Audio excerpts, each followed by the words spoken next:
Welcome, welcome.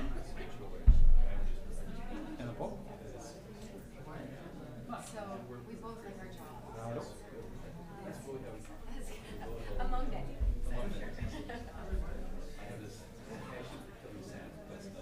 Yeah, I don't have much access to salmon myself.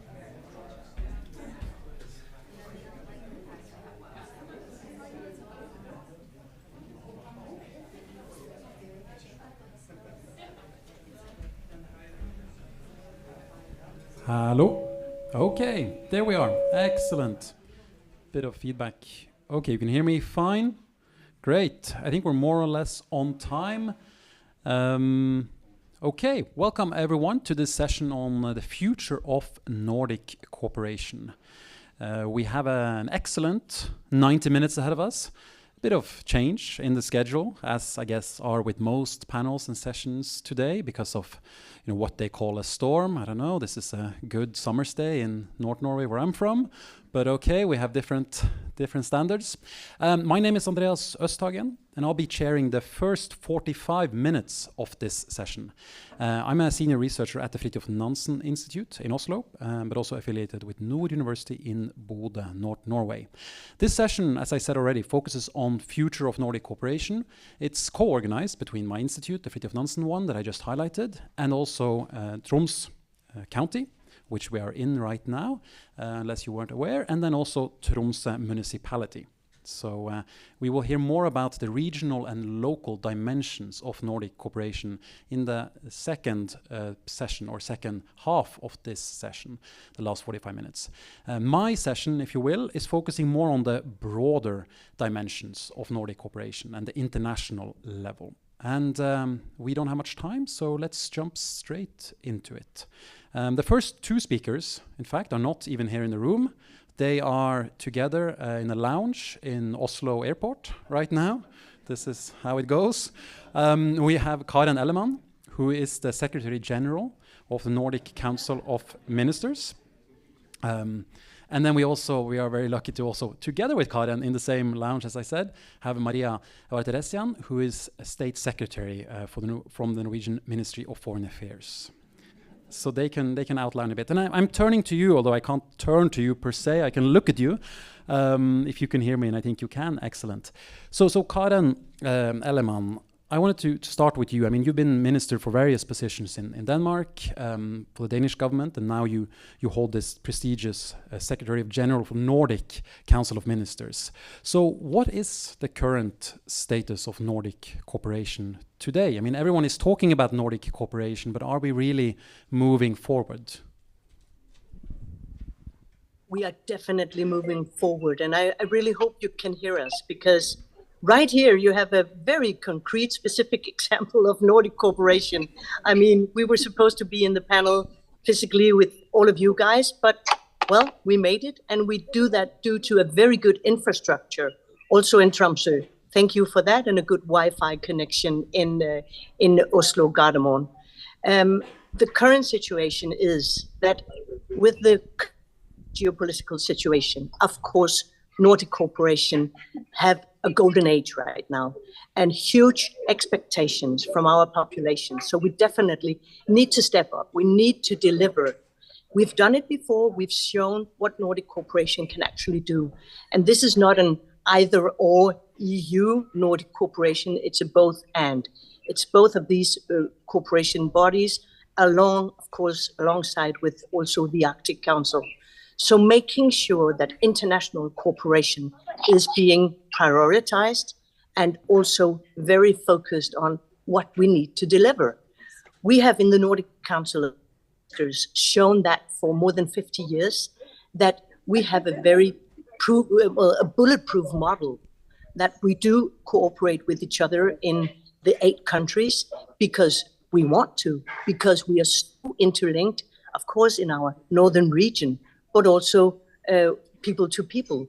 And that's what we do a lot of support upon. We do a lot of soft power in the Nordic Council of Ministers, but that soft power is extremely necessary also at a time where the support for international cooperation generally is somehow seeing a lack of support, not in the Nordic countries, but in countries close to us. So this is something we cannot take for given.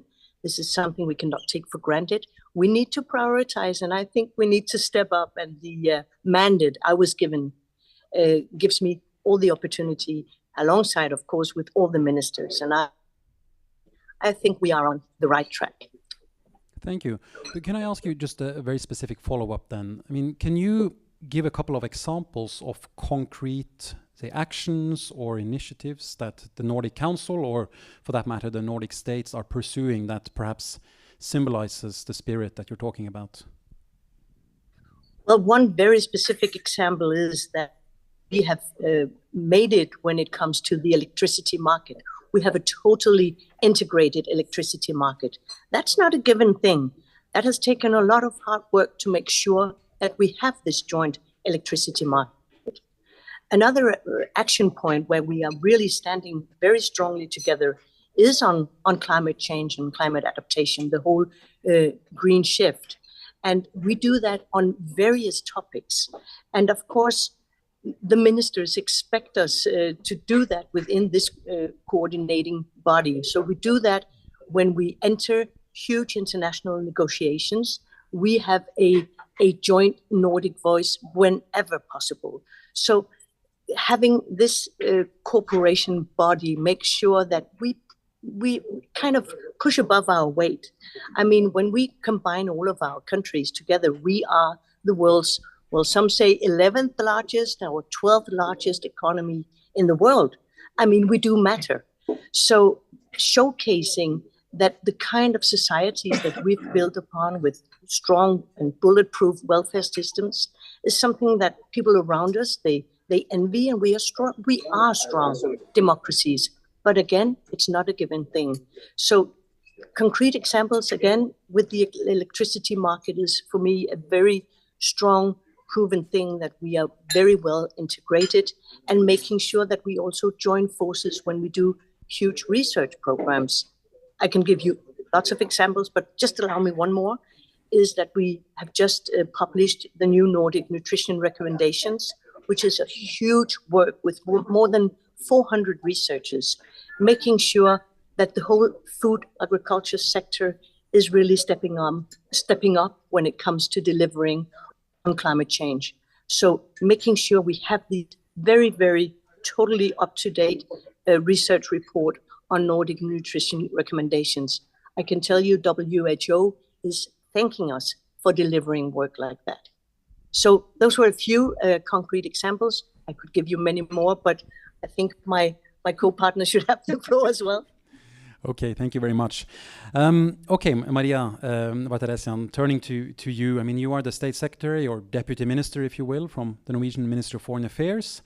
And you're responsible for, amongst other things, cooperation, Nordic cooperation, Arctic Council cooperation, the Barents cooperation, to the extent that the MFA is responsible there. Where do you see Nordic cooperation in your work at the moment? Well, thank you for this question, and also thank you so much to Karin. I'm so happy that we met here at Oslo Airport, and I'm also happy that we have the Wi-Fi connection we do have, which enables us to have a conversation like this in a digital way. Allow me to pick up on one of your many very good points, is the importance of Arctic togetherness, especially in a time where the world, Europe, the Nordic, standing at a crossroads, both in terms of geopolitics and climate.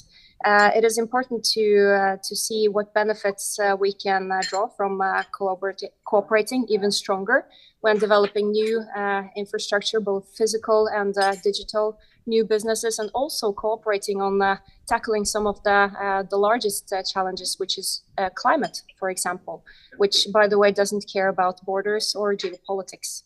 But the main thing really setting the stage, I would say, for the new Arctic policy is the fact that geopolitics, although not entirely, but to a great extent, has altered the Arctic exceptionalism, if we can call it that. For many, many years, there has been a sense of a high north and a low tension. A sense of Arctic cooperation unimpacted relatively by geopolitics happening in other places. But we see now with democracies under pressure, with multilateralism under pressure, and also instability and war, full-scale war in Europe, this has changed. I have a master's degree in global politics, globalization, and what is quite striking is that globalization, well, it's over for this time. It goes in waves, but where the main global trend now is regions. So a stronger regional integration is important. It makes a lot of sense to strengthen the Nordic dimension of that. In a time where we see that many of the Arctic forests, the Barents regional forests, have stopped working in the way they have, or are paralyzed to a great extent due to the geopolitics. So the main focus of the MFA and the government is to find out how can we maintain the forests, which are the circumpolar ones, the multi like Arctic Council, in a time where geopolitics have paralyzed the ability to cooperate in a business as usual way. At the same time as we supplement that type of structures with a stronger Nordic cooperation. And as we see the fact that Norway will no longer be NATO alone in the north, we now have Finland, and hopefully soon everything will be in order with Sweden. It makes a momentum for both stronger security cooperation, but also a stronger cooperation in terms of everything that will make societies interesting for people to live in, and that's quite important and interesting. And just to round up my first round of reflections, there are some common challenges and opportunities which we just need to cooperate on in order to develop the societies we need, which are robust in the north. There are common sets of climate change challenges. We need to adapt to them. It's easier if we cooperate internationally with like-minded partners, which the Nordics are. And it's also easier to stand together when we develop the new green business opportunities for the future, because again, like-minded partners with a lot of potential in development of new green value chains and businesses. I mean, I'm very much looking forward to working further with this exciting development, which the Nordic cooperation is. Thank you very much, Maria. Can I just ask you a quick follow-up on the Barents Cooperation that you highlighted? I mean, Russia still participates in the Arctic Council. We all know that, and hopefully, probably they're not withdrawing or leaving from that cooperation anytime soon. But they have left the Barents Cooperation, and the whole premise of the Barents Cooperation, at least the way I and probably many others see it, was to include Russia. So where are we going with that cooperation now? I'm very glad that you asked this question because it's quite an important one. There, from the beginning of the 90s, there was an openness, a sense of more cooperation, trust, an optimism, I would say, not only in the Barents region, but in Europe, in the West, in the world. And within the framework of the fact that globalization is in retreat, it is regionalization. We need to have an honest look at what do we have, what can we preserve, and what is impossible to change. The fact that Russia is in a full-scale war, unprovoked and unjust aggression on a sovereign nation makes it impossible to cooperate with them within for us, where the whole purpose was to kind of try and see, can they join our value club? Well, the obvious answer is no. But and so as for the Barents Euro-Arctic Council and also the Council of the Barents Seas, the Council of the Baltic Sea. It is impossible to continue the cooperation with Russia, but there are potentials there to continue strengthening the Nordic, the like-minded countries cooperation, and that we shall continue with. As for the Arctic Council, it is a different type of structure where the whole purpose is to have a fora which exists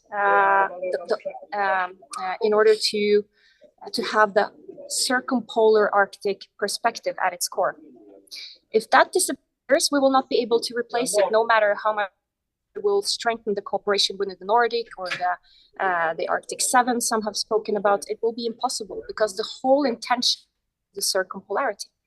So Russia is still in the Arctic Council, and during the Norwegian chairship, the whole purpose is that within this framework where business as usual is not possible, we try to find the right balance of how to make sure the structure survives for the future. So that's the difference in the two bottoms, the very regional for us. We need to find new patterns for cooperation. And again, Nordic countries, the like-minded countries which share values, the democratic values at its core,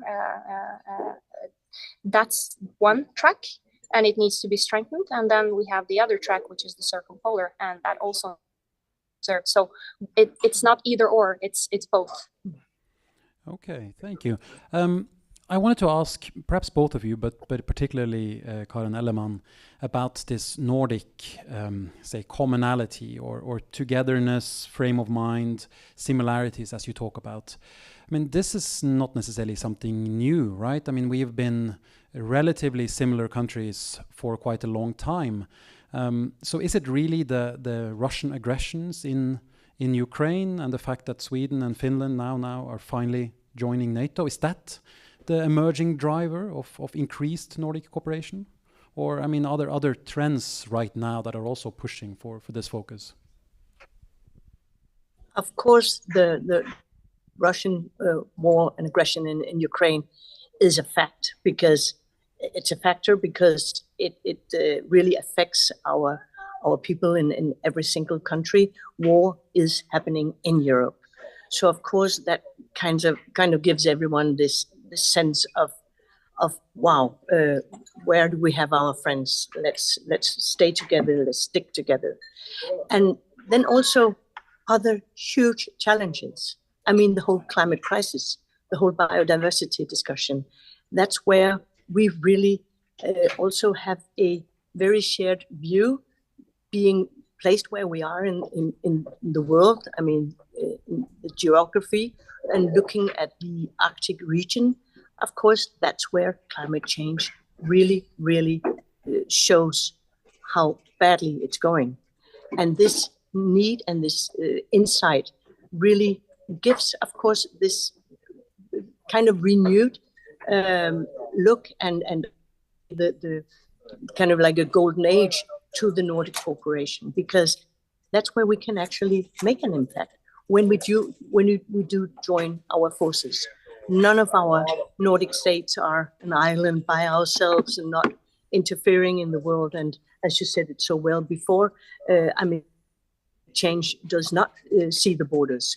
So this gives, of course, a renewed, well, I would call it pressure, but in a positive way, a new expectation, what we can actually deliver within this Nordic cooperation frame.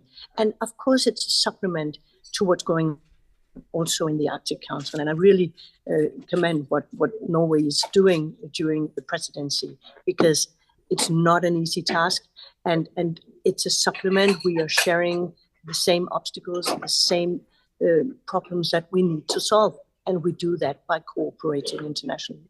So we do that, of course, within the Nordic Council of Ministers. Maria, I'm not going to ask you the same question because I have a feeling that you probably agree. But can I ask you then, Maria, in your perception now, looking at Nordic cooperation, and you talk about also within an Arctic Council framework, but looking at the Arctic, the Nordic countries are rather diverse, wouldn't you say? I mean, Iceland, North Atlantic state, Denmark, or the Kingdom of Denmark, in the North Atlantic, and then Finland on the other side, and Sweden sometimes even showing a disinterest in Arctic politics in general. Do we really act as a unison Arctic bloc? You know, yes, we are different countries, but we have some core values and interests. And I know that the Arctic mentality differs based on which country you're in. For the Norwegian part, we have between, I think, 10 or 9% of our population, closer to 9 now, probably, above the Arctic Circle. That's a lot more than we can say for Swedish and Finnish neighbors. So it's different, of course it's different, but the core importance here is that how do we approach challenging times which we're standing in now? Principles of democracy, rule of law cannot be set aside when we are standing in multiple crises such as we do now. The fact that climate crisis is affecting infrastructure, I mean, Arctic is warming 4 times faster at least than the rest of the world. Those are common challenges, and although the perspectives, approaches, mentality differs, there are core values which are the same, and that's the main thing that is driving the Nordic cooperation, I think, and which is also giving us the strength, I think, to tackle these challenges together. And I think if we manage to use the synergies between the different cooperation for us, we have a better chance at succeeding in some of the major tasks we have ahead of us. So, and also in the differences, there are some strengths. I mean, it's good to have different perspectives on how to address some of the developments of green industries for Denmark or Sweden or Iceland. Have different strategic benefits or potentials and development of new green global value chains, European value chains, Nordic value chains. We need to unlock those potentials and see how can we build on what makes us different and how can we put it together in a way which will make us a good team, a Nordic team. Okay. And on a team, different players need to have different qualities. I think it's only a good thing. Okay, thank you. This is maybe not the ideal setup for questions from the audience, but I still would allow a couple if there's a burning question or comment out there. Okay, well, let's gather a couple if there are more. There's one here. Any other questions to the two? Andreas, I'm sorry. Hopefully I will have 15 minutes. So I will have to run in like 3 minutes, just so you know. Okay. But then I'll stay, so the question is for you first. Yeah. Okay, one quick question there, and there was one further back here. Yes, okay. Let's take those 2 questions quickly. This gentleman and that gentleman.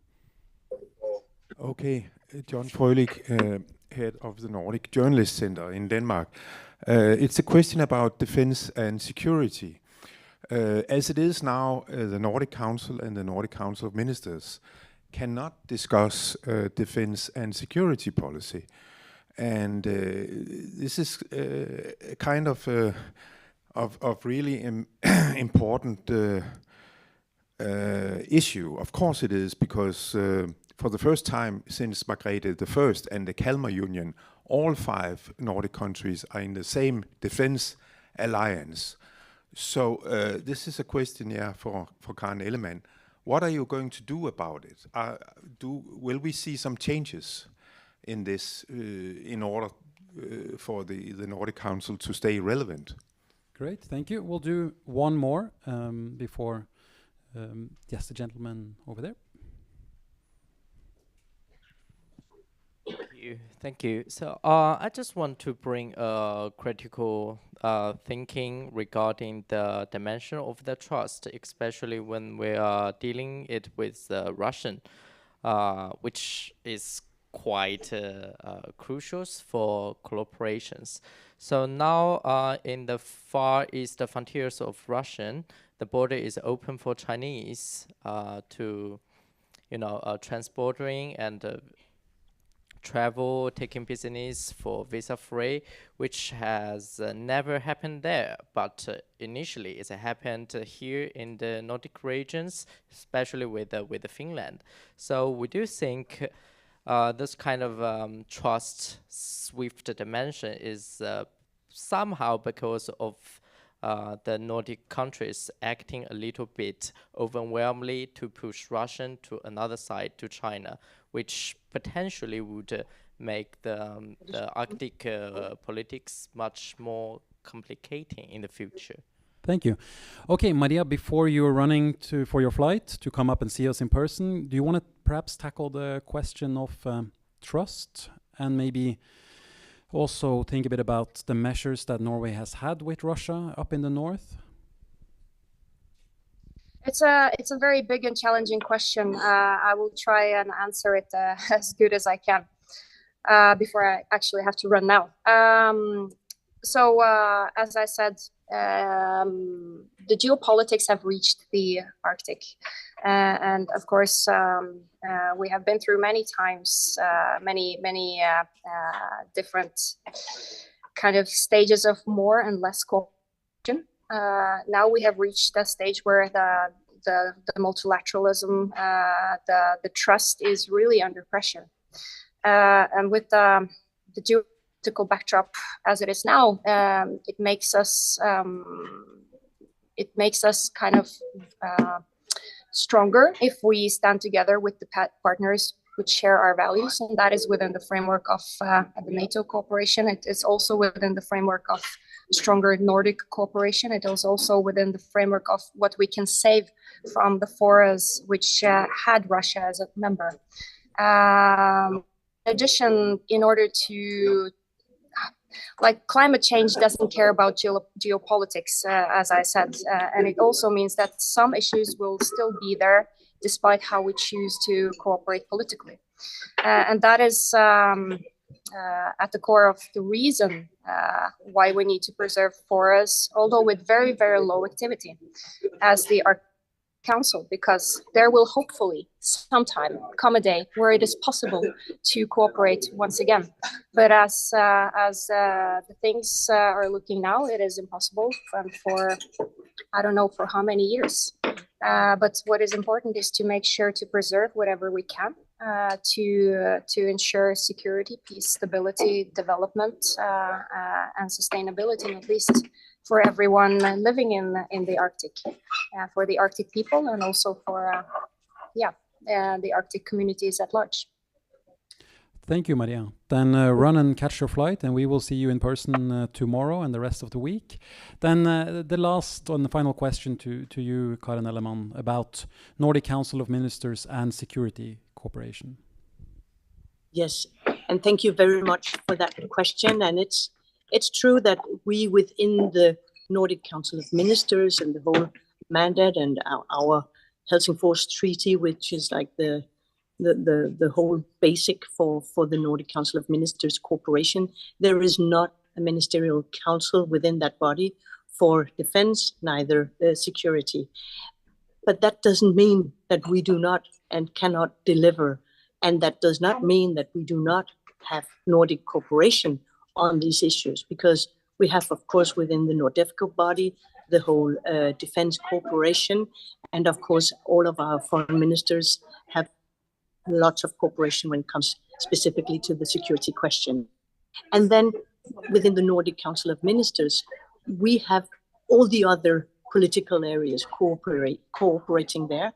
And that's definitely very important also to focus on what we deliver in, well, so-called more soft power, fundamental support for our nations. So what the question was specifically, what do I want to do about it? And do we now start within the Nordic Council of Ministers a defense or a security council?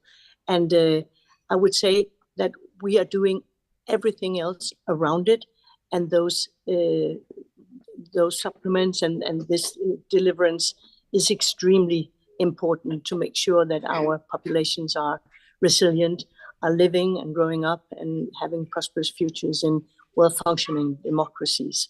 And that's not a given thing, as I said before. So I don't see it coming up, but of course, situations can change. And we just had a look back when we were all being very positive and very outreaching towards Russia. And then what happened? So never say never to Nordic Council of Ministers for either defense or security, but for the time being, we have definitely a lot to deliver on all the other political areas as well. And that's an important supplement also in the security and defense issues. Thank you very much, Karen Ellemann. Great that you could join with us. We will also see you tomorrow.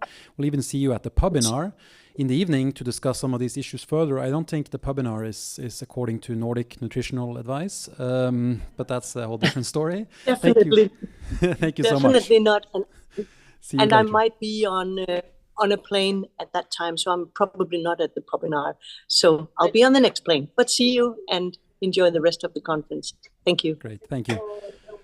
Okay, we now are turning to, say, getting some different perspectives or additional perspectives on some of these same topics. We are, of course, short on time. It's difficult with time management when someone are on Zoom, but we have two excellent participants. So I invite you both to the stage. We have Patti Bruns, who is the Secretary General of the Arctic Mayors Forum Secretariat that is based here in Tromsø. And then we have Randy Key, or Church, as I know that you prefer to be called, who is the director, newly finally confirmed director of the Ted Stevens Center for Arctic Security in Anchorage, Alaska. So, Patti, I want to start with you. I mean, you're Canadian originally, right? But live and work here in Tromsø and have worked on Arctic issues for a long time. Nordic cooperation, how does that figure in on not a local level, and we'll get to that in a bit, but in this pan-Arctic international cooperation that involves each of the Arctic cities? How does it make sense in that context?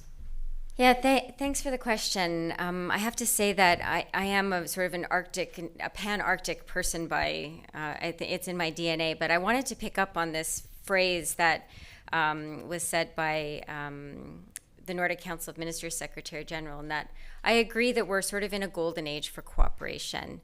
And what's important is that we think about all of the levels of input that are needed in order to make Nordic cooperation and pan-Arctic cooperation work. So the Arctic Mayors Forum, we really are an important fora for Arctic municipalities to come together to discuss the challenges that we have in our communities. And for people who live in the Arctic, their mayor or their community leader, their chief, their whoever they have chosen democratically to represent them, that is their first point of contact to say, my sewer is not working or my lights are not on. So it's really important that we put time, resources, and energy into fora like the Arctic Mayors Forum to make sure that we have that voice. We have the impacts of climate change hitting our residents faster than expected, and therefore adaptations need to happen faster as well. So we foster that pan-Arctic cooperation. So how does it work on the Nordic context? Nordic cooperation is historical and extremely valuable for the rest of the Arctic. And what we see in the Arctic Mayors Forum is that because of this historic connection, that our mayors come together on different topics that they have in common and exercise that power to influence others. So, for example, the Nordic Council of Ministers, or the EU, or the Arctic Council. And it is within our mandate to really make sure that however our members want to come together and be a voice on a particular issue, whatever iteration that might take, that we support it. Coming back to that pan-Arctic perspective, though, I think it's really important to note that things like housing, attractiveness, talent, safety and security, which Church is going to speak about, these aren't just Nordic concerns. These are pan-Arctic concerns. So we can also use the Nordic cooperation in an Arctic context as a bridge to the North American Arctic. So we have, the Kingdom of Denmark representing Greenland and the Faroe Islands as well, and we have, we can use things like the Arctic Council chairship of the Kingdom of Denmark chairship of the Arctic Council to really use,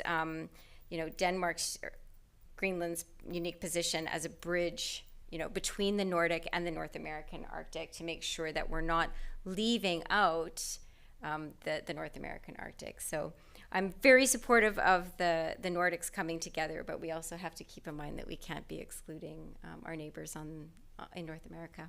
Okay, keeping in mind that North American bridge, we're supposed to have an official from the Norwegian Armed Forces, Rune Andersen, here today. He could not make it because of weather. I told him, why don't you just take one of those cargo planes and fly anyway? But apparently that was against tax money being well spent.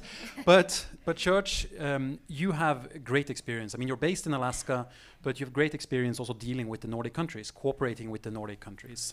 How do you see Nordic cooperation, also within the realm of defense security that we were highlighting earlier? I appreciate that. First of all, thank you for the question, and Patty, sure, good to see you. Ultimately, you look at what security forces do today. They're in the business of trying to enable providing that safety and security environment so that the Mayor's Forum can actually bring community service, security and safety.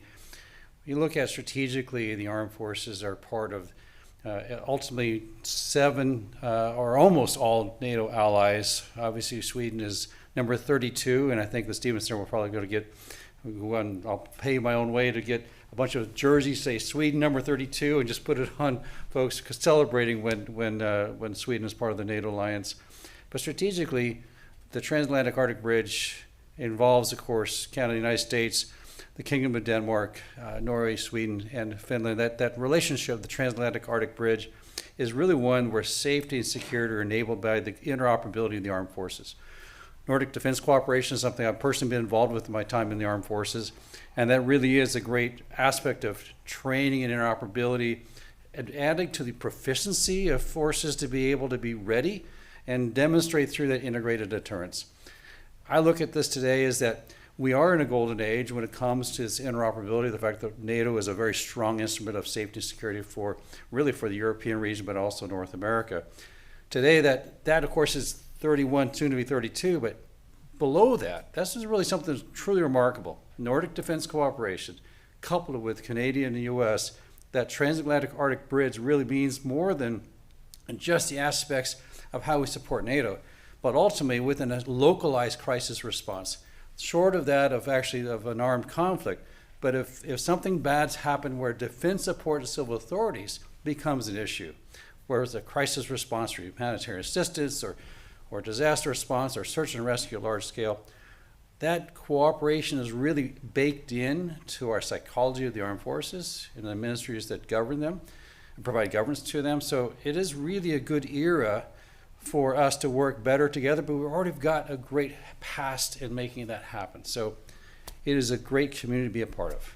But can I ask you then, in the Norwegian security debate right now, the big question that is being asked is what will happen with US engagement in the Nordic region now when all Nordic countries are NATO members, and in particularly the 3 Nordic countries close to here, Finland and Sweden, joining. Will we see, and this is in your perspective, I know you're not an official from the government that can perhaps answer with the direct, clear answer to this, but do you think we will see less US engagement in our Arctic security concerns because all the Nordic states are now combined? Well, first of all, thank you for putting the caveat there. This is a personal reflection. and not a minister. I lead a center that provides support to our ministers. Collectively, though, I think we're in an era where we're taking, the transatlantic Arctic relationship is taking the region seriously. When you look at Sweden coming in and joining numbers is number 32, so you have a strong Arctic relationship in the security and defense realm. That's not an excuse for any nation to withdraw from that area. It's really just continuing to advance and to grow closer and advance the gains we have in interoperability and security, because that at the end of the day is bedrock to integrated deterrence. We would, frankly, within the alliance, you would hope that because of Finland, Sweden, Norway, Denmark, Kingdom of Denmark aspect to Canada, United States, from that northern flank, if you will, would be such a measure of deterrence that competitors who wish to potentially become adversaries say, today is not the day to mess with the greatest alliance in the history of mankind. Personal reflection. Personal reflection. Okay, Patty, I was wondering a bit on, or want your reflections on the question I also asked to those two on Zoom about divergence. I mean, maybe you can't speak to the nitty-gritty of the email and meeting disagreements that you might have within the forum, but do you see any divergence in interest amongst the Nordic countries, also on a mayor level? I have, hand on heart, not yet had to referee any email battles between my members. So I would just like to say that for the record. I think that I want to pick up on this idea that everybody is different, and that's a strength. So when we have new members joining, they have to say why they want to be part of our forum, and the common denominators are: we want to learn, we want to be teachers, but we also want to be learners. But everybody has a different something they can bring to the table, and that's what actually makes the Arctic Mayors Forum so strong. Because you have municipalities that are large, you have really small municipalities as well. So our smallest member is 3,400 people, and in Finland, the municipality of Salla, and they're really interesting because they have 200 kilometers of Russian border. They've had an international border crossing for 25 years. They lend something to this conversation. So I don't see a divergence. If anything, I see a greater willingness to work on the common challenges and actually share solutions, not only across borders within the Nordic countries, but across the circumpolar region. And I can give you a specific example if you would like. Today we kind of internally launched, and tomorrow we will officially launch the Arctic Urban and Regional Cooperation Project. This is an EU-funded project. It brings together 15 municipalities from across the Arctic. And those municipalities chose to apply to really, cooperate on issues that are important to them around sustainable economic development and also social innovation. And today we had a workshop and listened to the commonalities. And the mayor of Yellowknife, Rebecca Alty, went last, and she said, well, I guess we ran out of time, but in a way it's okay because everybody said what I wanted to say. But I have these, these things that are unique to the municipality of Yellowknife, and here's what I can actually bring to the conversation. That's the strength of the Arctic Mayors Forum. And it's up to us as Northerners to take some responsibility for our own, future and our own voices, and say, this is us, and ask our central governments to listen to us a little more closely, and to fund us at the appropriate level, so that we can continue this cooperation. We can strengthen this cooperation, both within the Nordic countries, but also in an Arctic perspective. Okay, can I ask you on the security topic? Since Church is an expert and highlighted kind of the commonalities as well, the North American bridge. And we also heard, there was a question here about the Nordic Council of Ministers. They do not deal with security. The Arctic Council does not deal with security. The Barents Corporation did not deal with security. Does the Arctic Mayors Forum deal with security? We currently do not have as one of our strategic objectives to deal specifically with security, like hard security. I think that there are other for us to do that. We don't not talk about it. We talk about it in other ways, maybe from a more civil security type perspective, right? Like the emergency prevention and response element, search and rescue, response to environmental emergencies. These are things that impact safety and security, and they happen in communities. Community members are first responders in a lot of these disasters. And we have to work together to make sure that small communities are part of that discussion, so that they don't just get directives from someone far, far away saying, this is how we think it should be done, when in reality, that solution doesn't actually fit what's going on in the community. So it's not I think it's important not to look at these issues siloed. They're very interactive, and the smaller the community, the thicker the web, the more integrated everything is. Do you agree, Josh? I do, and look at this aspect. We have a wobbly table here, don't we? We do, yeah, it's not you. Okay. Soft power. Okay, when we look at hard power, to be sure, there's a lot of great mechanisms that address hard power. Soft power also, though, if you think about the integration about how community resilience, it works with higher government levels of authority. You're in the business of trying to provide prevention and resilience so that people who call the Arctic home have a safe place to call home. When you look at today, of course, much of the Arctic region is peopled by people calling the Arctic home since time began. So if you think about security forces are in the business of enabling that security safety framework to thrive, so that mayors and those communities that call the Arctic home can work together to advance those other measures, such as economic welfare, benefit to better protecting the environment, and being a spot where the whole of society benefits by, if you will, a safe and secure environment provided by the armed forces, security forces, with effective command and control structures, working well together, that are invested with modern technology to actually achieve integrated deterrence in an effective way. So it is the integrated whole. Soft power coupled with hard power equals a better potential for tomorrow. And we really want this a place to be where the security forces are in the rear and the political leaders are in the front, and then providing that safe security environment where democracy has its best chance to thrive. Okay. I like that as a final conclusion of this panel. Please give an applause to my two panelists here. I'm sorry I didn't open up for questions for them, but if you have questions, run after them when this break is, or when the session is over.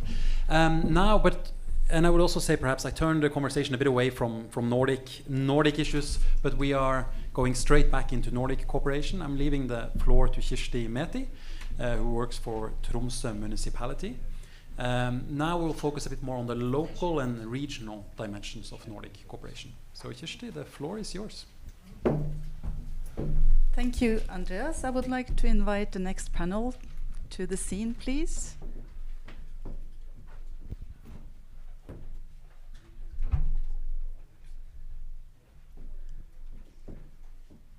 So this part of the debate is about the local and regional aspects of Nordic cooperation, and I think, in fact, we have to share the three have to share one mic. Okay. I think. In the middle. Yes. Sorry about that. No problem. Yeah. No problem. We're good at cooperating. Yeah. Well, first of all, I would like to welcome Erkki Parkkanen, who has on very short notice replaced Mika Riipi, who was supposed to be part of the panel from the Lapland Council. And also would like to wish welcome to Karianne Opsahl, who is the mayor of Harstad, and Benjamin Furu Lee, who is the deputy deputy mayor, deputy mayor of the county of Troms. Yeah. I'm also very sorry to announce that we just had a last-minute cancellation of the Swedish representative, Glenn Berggård. He couldn't make it. Yes, so we are going straight into discussing local and regional dimension of the Nordic cooperation. And I would like to ask you, Where are we exactly when it comes to Nordic cooperation in the north of the Nordic countries?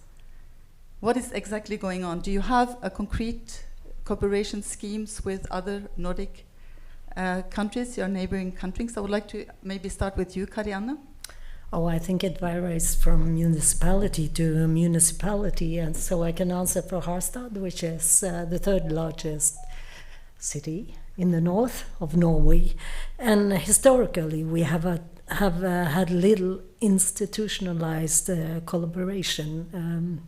It has been more on a case-to-case basis, and often it has been about culture and been taken care of by institutions and not by the municipality itself. And the Barents region cooperation was not so relevant for us because we are in the south of Troms County, and it's as far to Kirkenes as it is to Oslo. And of course, we, like all the other municipalities of the north, have had sister cities or municipalities, but it has been a dormant collaboration for many years. And in the last 2 years, we have tried to engage in more international collaboration because we faced similar challenges and because it is of great benefit to us, I think. And the most important thing here is that we have joined the Arctic Mayors Forum.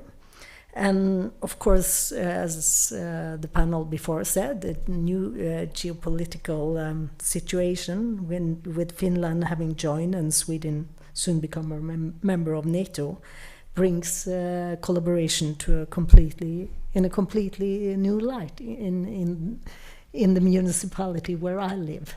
The last 2 decades of defense policy has been about which base we are going to shut down, and now the dices have completely it has changed a lot these last 2 years. So we're stepping up. Yes. Well, I presume, Erkki Parkkonen, that would also probably be the reasons for, in your municipality, in Salla municipality, that was already mentioned by Arctic Mayors Foreign Secretary General. You have had a very close cooperation earlier with Russia, which now is over.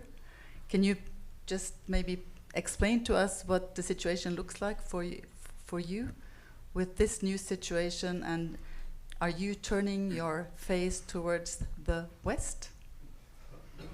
Yeah, thank you.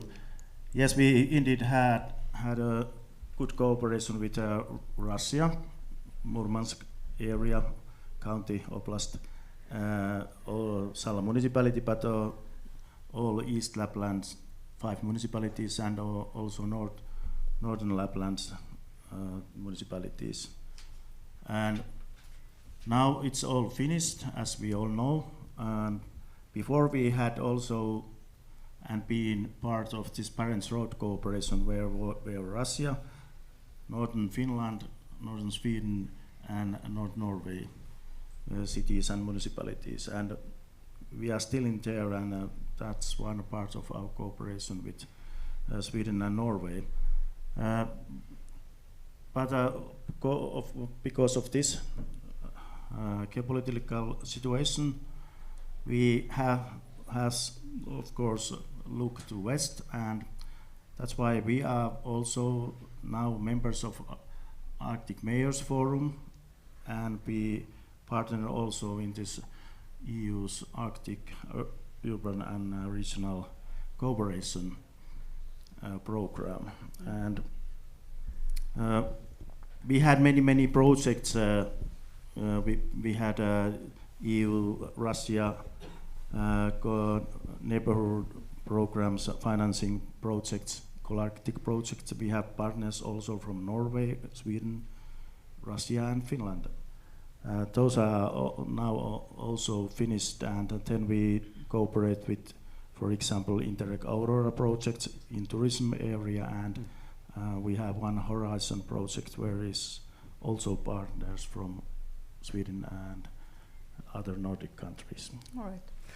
Well, I'm just thinking when you're telling us this that your major cooperation structures are basically and primarily EU-funded structures and programs, which is quite amazing, I think, when you think about the fact that Nordic cooperation has existed since the 50s.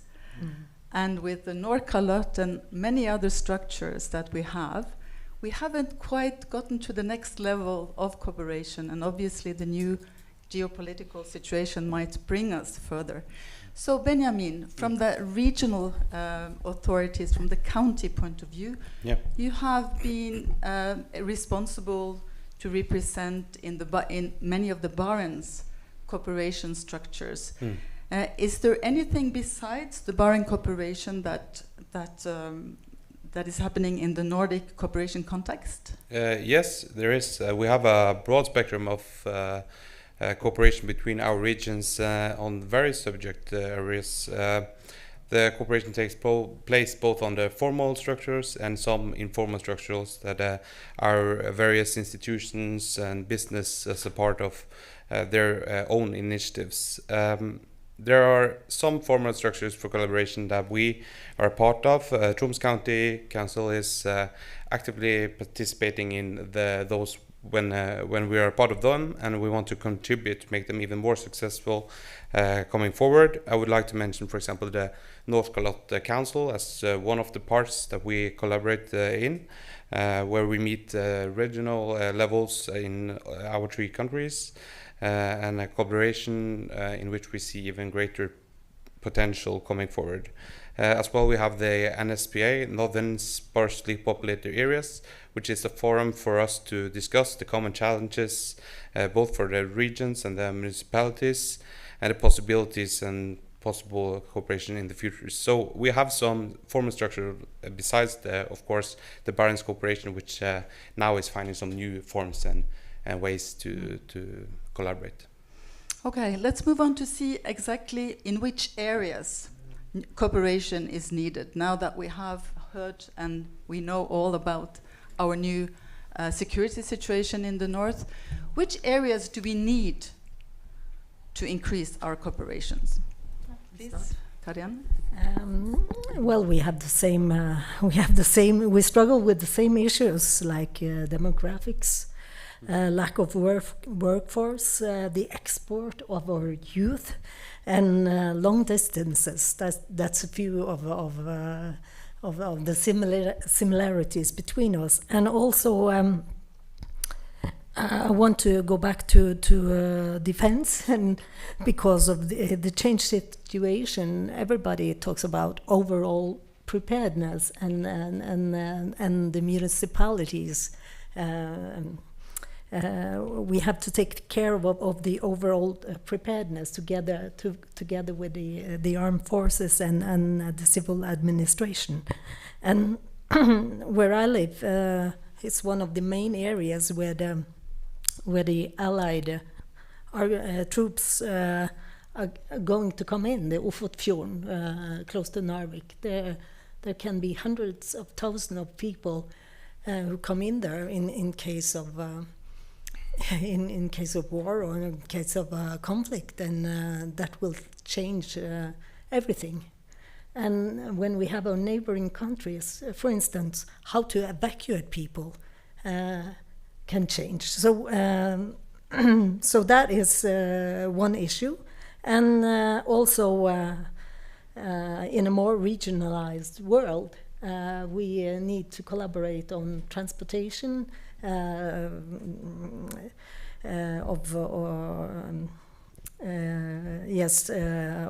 infrastructure and goods being shipped from one place to another.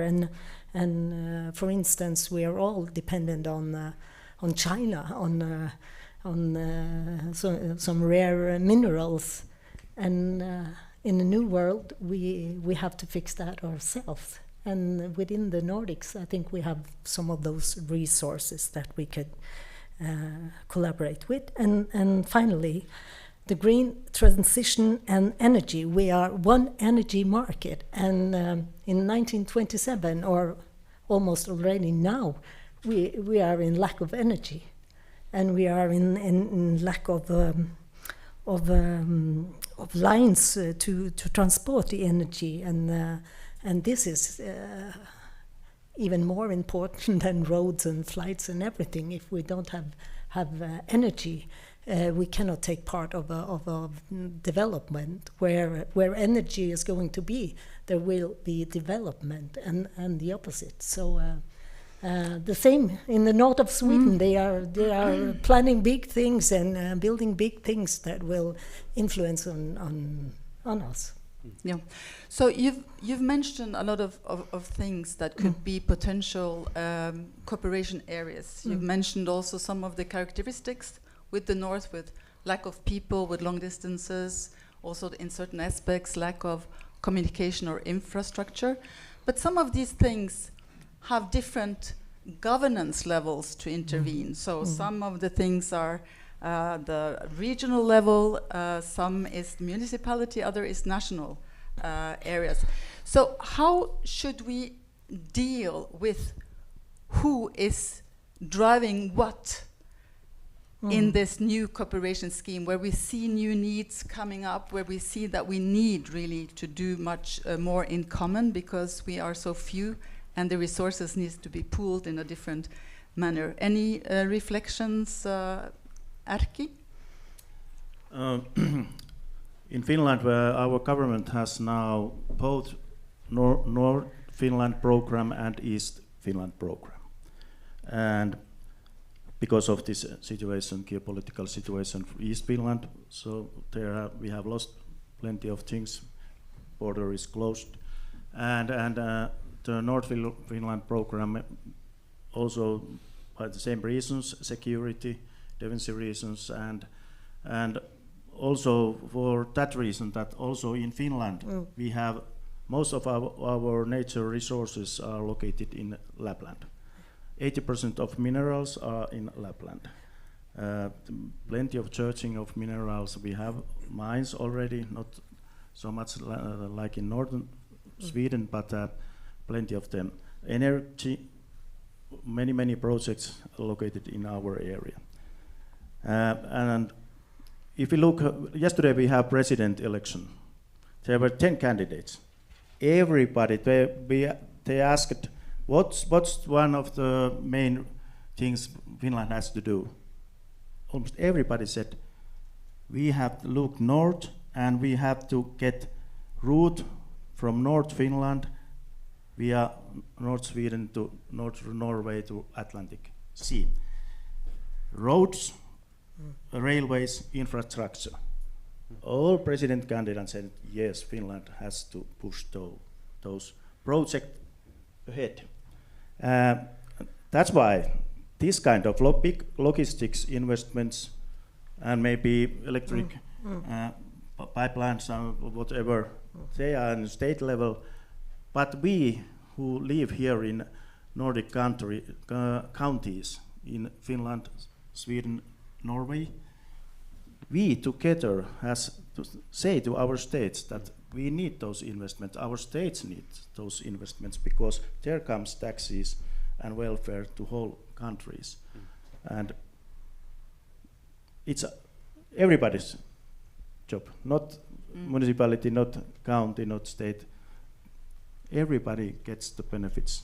And one thing in Finland, because as Patty told, we have over 200-kilometer border with Russia, and we lost half of our municipality after Second World War to Soviet Union, and reconstruction for those Sala people who moved to New Sala. And our state says we know that northern and eastern parts of Finland has to be vital. There has to be people who taking care, or they have work and so on, because that is one main point when you need defense. If you have in your heart that the state takes care of you, then you do whatever needs to defend your country. That happens in Winter War and Second World War For example, my father was there also. But we have many possibilities. Well, I presume that nobody would disagree that we all have an interest of promoting these type of common interests in the North. It's about growth, it's about sustainable development, it's about security. But how to cooperate? What type of structure do we need to, in fact, promote these common interests for the North? Do we have them? We have the Barents structure, we have North Calotte, we have Arctic Mayors Forum, we have the Arctic Council. Some address some things, others other things. Do we need something new? Well, as you said, we have a lot of formal structures, and I think that one of the things we have to do now that the geopolitical landscape has changed greatly the last years is to work together and see how can we use these structures better in the coming years, because I'm not sure that a new formal structure is the way to go. I think we have some good structures and maybe have to use them even better. I think Erkki is correct when he's talking about our important role from the local and the regional perspective in the security issue as well. Even though that's like a broad and overview national question, I think that and a key note to be successful in the security issue is also to have strong and vital local communities in the northern areas. So I think therefore we have an important role towards the national level to make them aware of that. But I think that we have some formal structures that we can develop and make even greater, and I think that's the way to start. Then Erkki, and then after Kari. Yes. I called Mika up when I heard that I replace him. He's also in Oslo airport. But he told that, remember to say this, we have started now a project in Lapland. Our regional council have a project where we want to strengthen our cooperation with northern Sweden and northern Norway counties. Practical cooperation and also political cooperation so that county governors and political bosses meet, and we need new model because this parents cooperation it doesn't work now, so it should be work. And I think that tomorrow there was supposed to be a working group negotiation about this new start and new model.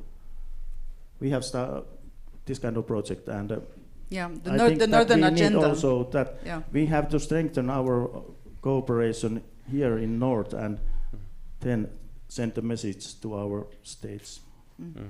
Karianne, please. Yes, thank you. 2 points there. One is that we could redirect the resources from the Barents Region Council and put them into a new type of arena or cooperation, or restarting an old one. But that's one point. And the other point is that I think both the sparsely and densely populated areas and the municipalities have to work together with the counties. Because in my experience, the county cooperation does not deal with the everyday life that we in the municipality does. I'm sorry. We have the old ones, we have the schools and everything, and I think you will make it more forceful if you both have the counties and some important areas or municipalities driving this cooperation in Nordkalotten or in North Sweden, Finland and Norway. And of course it would give us more power to the south. And everything is north-south, north-south, north-south.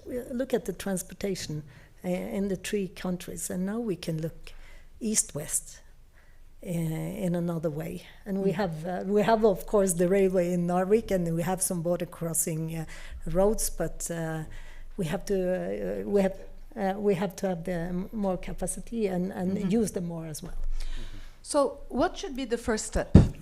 What should be the first step for municipalities and regional authorities in the north to be able to discuss these current issues that we've been talking about, to get to that next level of cooperation, of closer cooperation in these areas? Well, we have to have an arena where we get to know each other, so we can start to discuss collaboration. Discuss and meet and then.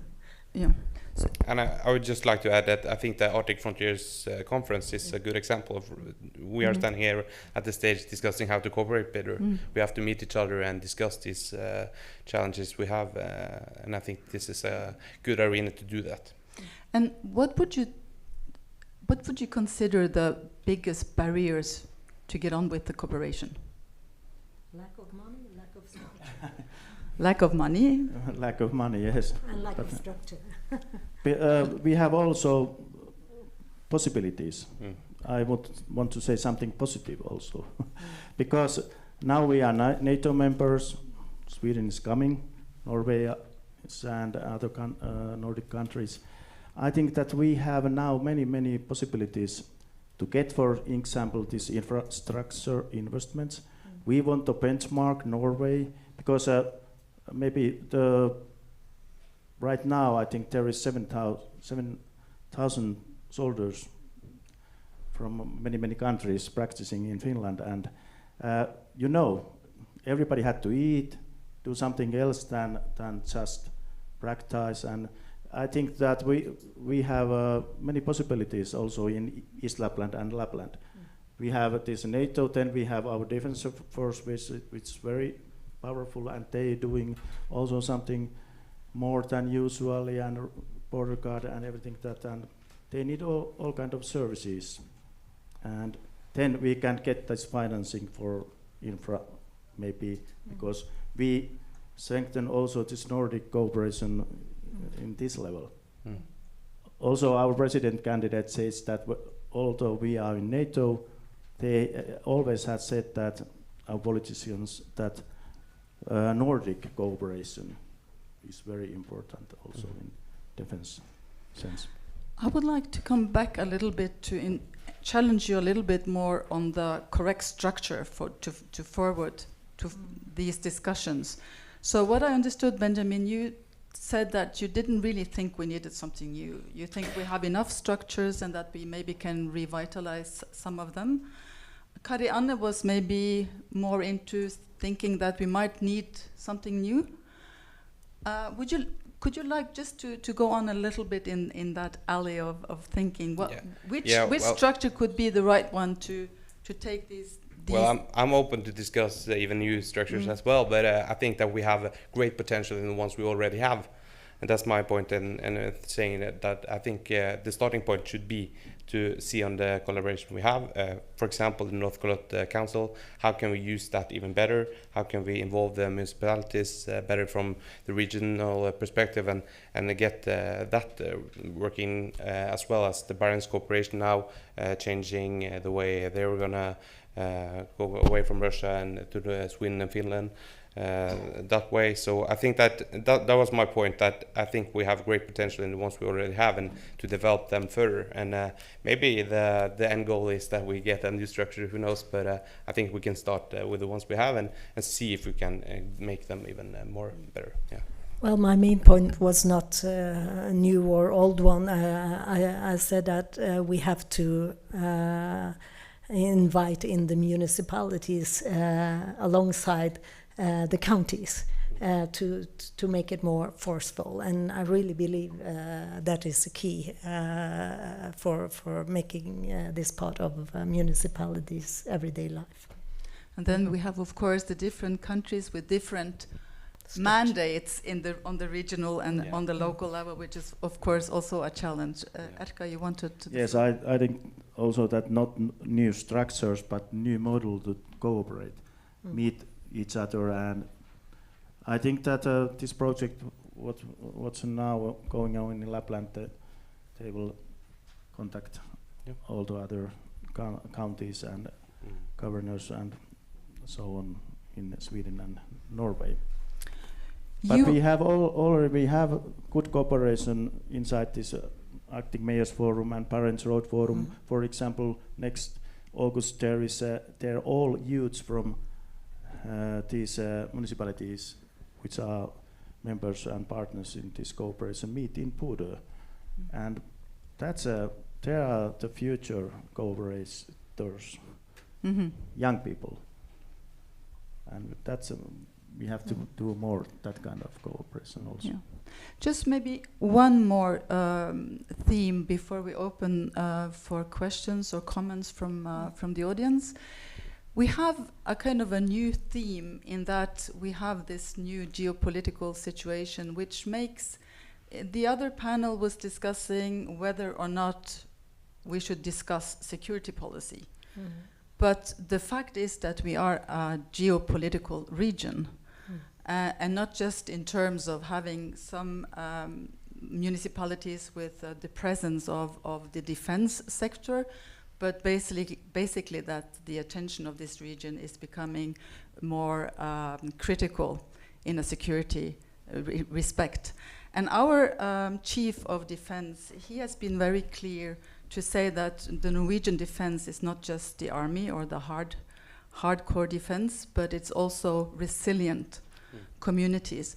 So how this new theme of how to reconcile civil and military needs, and which forum is that to be discussed in for the North, for those who wants to take an active part and to try to influence that agenda? Well, we have one in the north where the defense municipalities discuss amongst them how it inflicts us with the buildings, with people coming and going and everything, and we could of course do the same. But it's a difference between discussing defense policy and discussing how the presence of the armed forces or the marine or everything influences the municipalities, and how we are going to live together and work together. That's important. And we could do that, of course, with the Swedes and the Finns. Yeah, because I think that the Finnish initiative, the Northern Agenda, is addressing these security issues compared to how civil society should engage in defining how things should go forward, seen from the northern perspective. Yes, I think the civil security, daily life security, and everything like that, the vitality in our areas, it's very important to safety and security also in military level. And I think that state leaders has to understand it. I think they understand, and that's why, for example, in Finland we have this North Finland and East Finland program in our government's program just now. It's very important. Yeah, and security of supply, of course, which is a very major issue for you with a scenario of the Baltic Sea being blocked, etc., and infrastructures that comes with that. Okay, is there anybody in the audience that would like to comment or to ask any questions? Yes, we have Patty first, and then we have a gentleman in the back afterwards. Yeah. So Patty was made first. I might have to take off my Arctic Mayor's Forum hat for a minute and put on my Arctic nerd glasses. So forgive me a little bit. But when we're talking about structures, whatever structure has the capacity to thrive can fulfill your needs. So whether that's the Arctic Mayor's Forum, or whether that's something new, or a combination of the things that exist, whatever the Arctic states and the Arctic municipalities and the Arctic regions decide is the best structure to communicate their needs to be funded at the correct level. So we need to be serious about it. And I, of course, now I'm going to put back on my Secretary General hat. I believe that the Arctic Mayor's Forum is a really good structure to support. It's in the Arctic, by the Arctic, for the Arctic. Our tent is open. We welcome in very small communities, very large Arctic communities. We're not constrained by some of the other things that some of the other bodies are. And I would say we have very, very dedicated people who believe in the Arctic because we live in the Arctic and we want the Arctic to thrive. So this is a call, I think, an open call to say, how do we fund the structures correctly so that we have the capacity to continually engage in the right ways and not constantly be chasing project funds? Yeah. Because project funds mean doing that project. It doesn't mean actually having the structures that need to be there in place to actually support the membership or the region or whoever you represent. So I'm not in favor of giant bloated bureaucracies, but at the same time we have to make sure that we're taking things seriously and funding them at the correct level. So that would be my comment, not my question. And I think that is a national task to and I think the national government has to see that it also needs regional and local bodies to work together in the Nordics and fund them. When I heard the question of Patty, I would like maybe if somebody would also like to comment. What I heard also is, do the structures that we have the right focus? Are we concentrating on the right things in these institutions and councils, etc.? Or are we just chasing small projects all the time with this and that and here and there, and we don't get a sufficient impact? Well, it's an interesting perspective, and I believe Karianne is right. This should be a national. You asked about the national level and the role. I think this is one of the most important things, and then we can take the leadership on doing it. But we need some national funds to do it, and I think that is one of the questions that will force itself to come now, because of we have to think new about the geopolitical landscape, and the Swedish and the Finnish NATO membership we are very happy for, and we think that it makes the barriers lower for cooperation further. And also the green shift is coming. Yeah. Okay, we might just pass the mic to the next person. Thank you very much. My name is Social Committee, which is an advisory body to the European Union. And I'm very impressed by the discussions I've been listening to today, and also this one. I've been choosing geopolitical discussions with a focus on that, and or it is the focus of the debates, whatever the topic is. And I'm impressed, and I want to ask you, is that just my impression, or is there such a resolve? You seem to be very solemn and determined. You seem to be more resilient, and I'm German, and we are also having all the debates. I mean, we're not in the Arctic, but Russia is also close to us to some extent, and we feel threatened too. But you seem to have much more resolve, and at the same time, I was astonished today to hear that. I would also like to get your take on that. That there seems to be a run of the 6 Arctic Council members that are not the US or Russia to have bilateral security agreements with the US. That I heard today that there might be potentially also some, how would you say, doubts about the future of NATO. Yes. And whether it would possibly, even if Trump is not re-elected, that it would overstretch to some extent with everything that might be coming, and that everybody's just trying to get as much American commitment as possible to their sphere. So Norway for Norway, etc. And is that so? And the other question was then your resolve. Is that just my impression, or are you all really making these emergency plans, like to protect the? Yes, you are. Because I think we're really lagging behind in other places in Europe, but that's just an impression. Well, first, we are more resilient. That's why I traveled yesterday. I looked at the weather forecast and traveled yesterday, so I'm here while everybody else is not here. Yeah, that's the first thing. And so,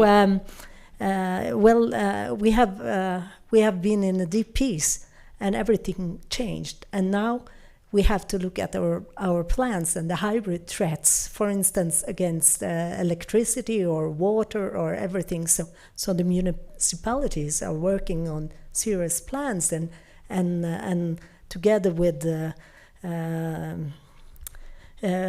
food suppliers, everything to be even more resilient. Because if NATO comes, if the conflict is there will be no room for anything else at the road. So how are we going to get our food? And for instance, my municipality recently made a deal with to have food supply for our older people living in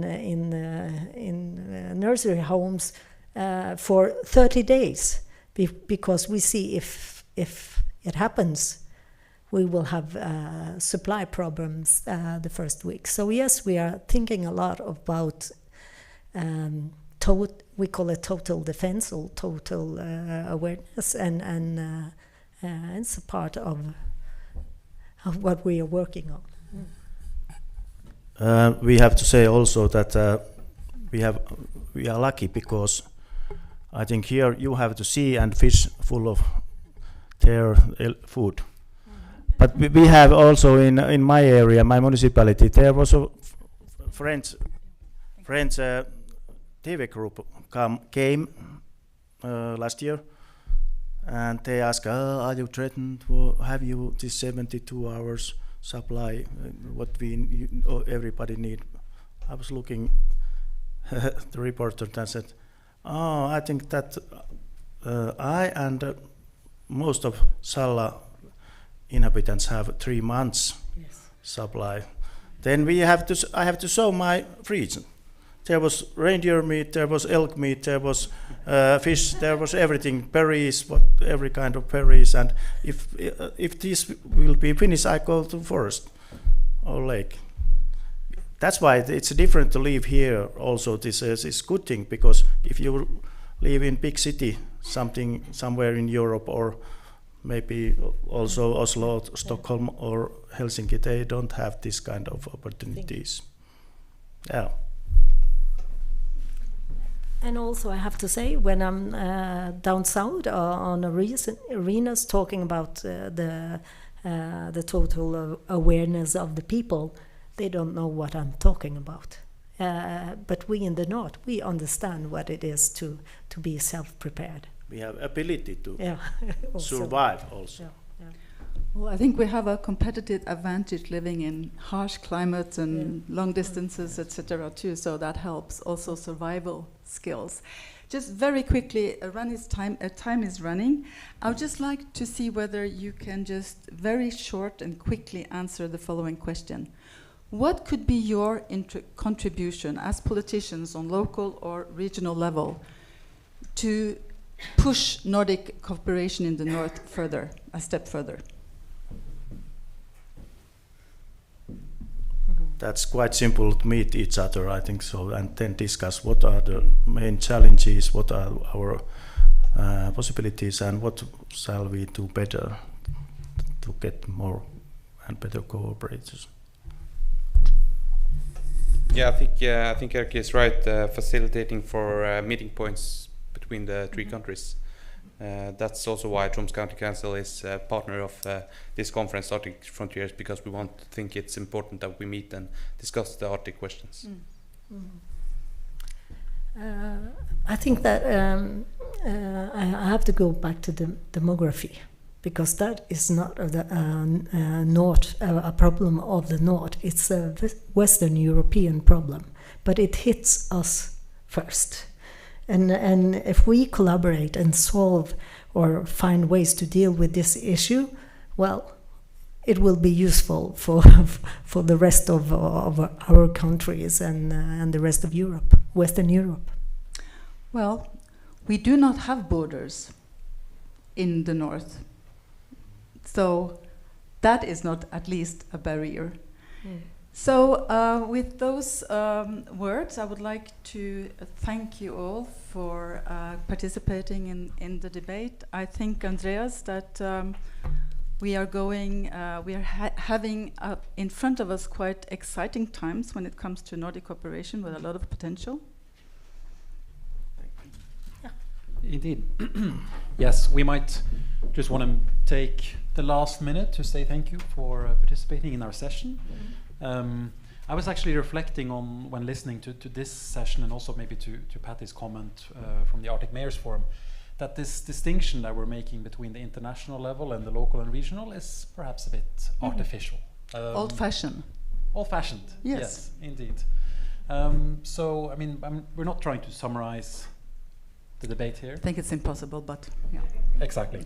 But we will continue to work on it. I mean, Troms municipality, Troms county as well, and me as an academic researcher, looking also the role that the local level, the regional level plays into these wider geopolitics. Nordic and the Pan-Arctic region. Exactly. Yes. So, and I also just want to say, please join us tomorrow at the pub for some non-advisory beer as well, with or without alcohol, to discuss more Nordic collaboration. We will have Karen Ellemann in person, as well as the Norwegian Minister of Foreign Affairs. So tomorrow at 7 o'clock, I think it is. You find it in the program if you're interested. Thank you. Thank you.